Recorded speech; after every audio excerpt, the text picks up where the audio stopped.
Hello everybody, welcome back to Killer Film Reviews.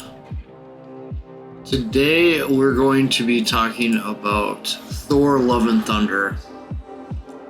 A film that really just puts way too much comedy into itself to be taken seriously. I mean, come on.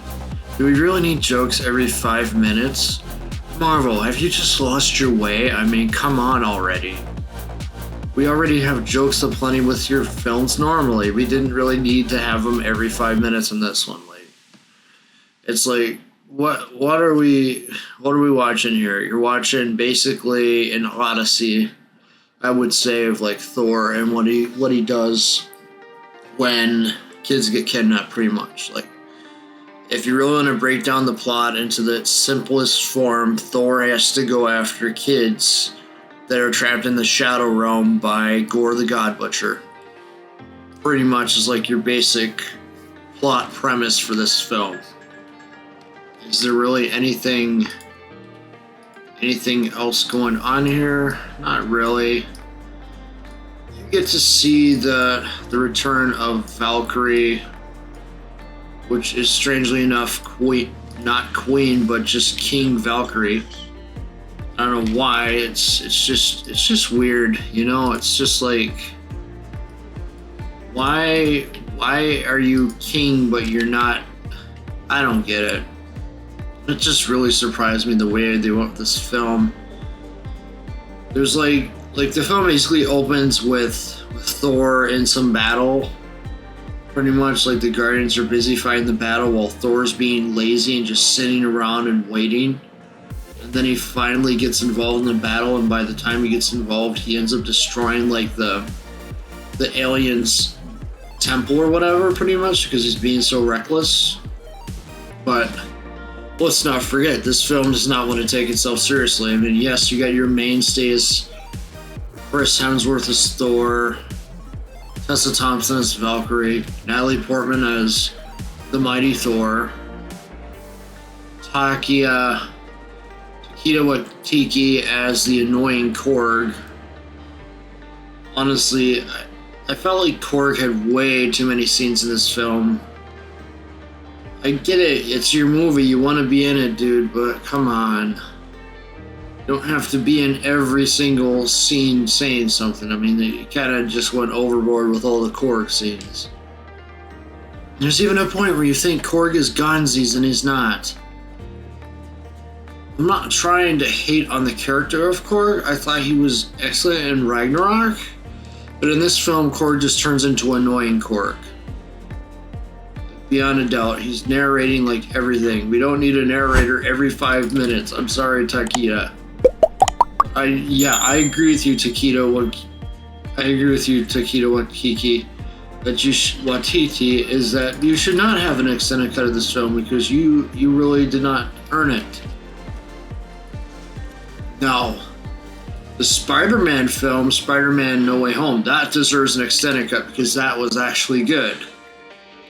Your film, no. You're perfectly right on not wanting an extended cut of your film because it was very, very, very much like an odyssey in all regards. I don't hate the film, but I found it to be kind of weird to watch, to say the least. It was like, what am I watching here? Is this this was about Jane Foster and Thor getting back together and having one final outing. That's maybe there for some of the film, but it feels like you're trying to copycat Guardians here a little bit with this film. Honestly, Taika, because the Guardians thing was the humor and the fighting and the jokes. It's not really the Thor thing. I guess maybe it is in your version of it. You did a good job with Ragnarok, but we didn't need a film like how you did it here. It's just a mess. It's really a mess of a film. Like, I don't even want to say it, but I thought like the Dumbledore film was like even a little better than this one because it knew how to pace the comedy. Didn't oversaturate it like this film does. And I mean that. Like the Harry Potter film, The Fantastic Beasts 3, that film knew how to pace its comedy. This film does not know when to stop. It's just like, come on.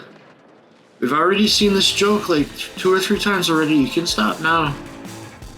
The film cannot be taken seriously. If you're looking for like a comedy-focused adventure between Thor and Natalie Portman, between Thor and the mighty Thor, you go for it. You can have a good time with this film. I'm not saying it's a terrible film, it's just a weird film. And no, I don't have problems with the LBGT in it at all, okay? That's fine. What I'm trying to say is that the film just has way too much comedy in it for it to be taken seriously at all. Like, it's like, what were they trying to go for here? That's what I'm trying to get at here. Honestly, this film kind of needed was a little bit more structure. The whole kids getting superpowers like Thor was good. Zeus as Russell Crowe was good. I don't know why they had him running around with the Master Bolt, which they don't even call it the Master Bolt in the film. They just call it Zeus's mighty weapon. Anybody who has 5 minutes can easily research what Zeus's weapon is called. It's called the Master Bolt, not the Zeus's weapon bolt. It's the Master Bolt. I mean, come on. Anybody even watch Percy Jackson growing up would know that. It's one of the things. It's one of the plot lines of Percy Jackson. Zeus's Master Bolt gets stolen. Percy has to go and find it. His friends, Grover and Annabeth Chase. Even I know what the Master Bolt is. You know what I mean? It's just a weird. It's just a weird film. I just don't know what to give it because it's not terrible. Yet it's not super good either. It's like, come on. Even this game makes sense. They don't sit there and have comedy every 5 minutes like the Thor movie did. Now, I gotta say that the goats, that was a nice touch. Having Stormbreaker having problems with Thor, another nice touch. The whole traveling to the city of the gods part, also nice. The pacing just felt off. It was like, am I watching a Marvel film here, or am I watching a poorly executed Jim Carrey film? I mean, come on.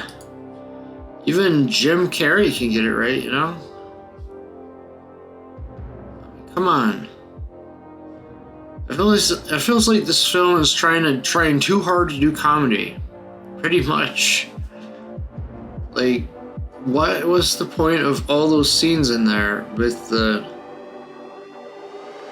I don't have issues with too much with it besides just the weird way they went about the plot. I felt like the entire film was written by somebody that was high. Honestly, I mean, I can't really wrap my mind around it other than kind of explain it like that. Any other way I try to explain it, it doesn't make sense, you know? It's like, huh. Why does Mjolnir suddenly reforge itself again? Oh, Thor put an enchantment on it to protect Jane. Okay, well, why was Thor not able to make the hammer come back to itself before? Why does it reforge itself for Jane but not for Thor? And Thor's the one that's supposed to be worthy of it in the first place. Or why couldn't have Captain America put his hand on it to make it go back together before he left and did the time travel thing? I mean, it makes no sense as a plot point. If Mjolnir can just pull itself back together when a mere mortal needs it, that makes no sense to me. Because the hammer's supposed to respond to Thor. Stormbreaker or no Stormbreaker, Thor should have been able to make the hammer come back together again. Shouldn't have to take his love interest to do that, you know? I mean, jeez. Now, granted, the comedy is pretty... It's just good. It's good, you know? I don't really... The thing that gets me is that you overdo the comedy. Comedy is good to a certain extent, but if you overdo it, you can't take it seriously anymore. I mean, come on. even a film like Lord of War has a point to it, you know. It's a movie about arms dealing and all that, you know. It takes itself seriously. This film is like, where's the dynamic? Are we just supposed to guess what's gonna happen next? Please do not have Korg narrate the whole movie for the next one, whatever the hell that is, because that was annoying. Korg having to sit there and narrate everything. Why not trade off with Natalie Portman? You know, like Mighty Thor, have Jane Foster narrate some parts. I mean, come on. The ladies, it was supposed to be her last film. What was the issue with not having her voice over some parts? You know, like, come on. It's her story too. It's not just Korg's story or just Thor's story. It's her story too. And it's just like, no lines? She can't narrate anything? It's just crazy. Don't get me started on why Gore just suddenly goes nuts. See, Christian Bale, you know, his character of Gore pretty much goes nuts because there's like a god which is mocking him pretty much when he's nearly dying. And the Necrosword basically calls out a bunch of whispers telling Gore to pick up the hammer, pick up the sword, the Necrosword. I could take his character seriously. I could not take Thor seriously in this film because it was like, really, Thor? And then basically, you know, like Stormbreaker does pretty much get sidelined throughout this film. It's just ridiculous. You know, it's like, come on. That's Thor's weapon, and then it's sidelined for most of the film. It's relegated to being to creating the Bifrost on the boat, and that's pretty much it. And then pretty much they open it to open the gate to Eternity, which is like a wishmaker god or something. Eternity basically brings back Gore's daughter in the film. Jane Foster slowly dies of cancer. I really... boy. It's like, why make a film which doesn't make any sense? Is there post-credit scenes? Yes, I'm not gonna spoil them though. What do I think about the Spider-Man More Fun version being announced? Is it gonna get a review? Well, I did kind of say that I would talk about that film with the spoilers at some point, didn't I? So maybe we can do a little bit of both. Probably wait until a week after it's actually out and then I'll actually do something on it. But it looks like it's being released on September 1st or August 31st, depending on your region. Probably at midnight. That's a film I want to see, honestly, again. Thor, Love and Thunder, is it worth a second watch? No. It's one of those films where you just watch it and you forget about it, like Thor the Dark World. I really can't make it more obvious than that. Like, why didn't they just hire back the guy that did the first Thor film and have him collaborate with Waititi to make this film? Because maybe they could have balanced each other out with the seriousness and the laughs. And Chris Hemsworth basically admitted he'll keep coming back to play Thor. Great. Give him a better script next time, would you?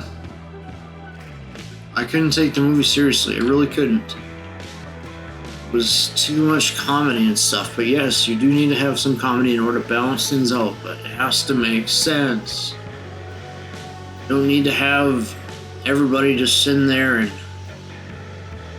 like, the kids are in danger. Yeah, you don't seem to care. You seem to just want to run around and have a bunch of laughs and stuff. And it's just like, really? There's a couple scenes where Thor's actually there with the kids and they're basically not even seeming like they're in any danger at all. And it's just like, okay, you're kidnapped by this weird alien god and you're not the slightest bit afraid. I don't know. The film just doesn't take itself seriously.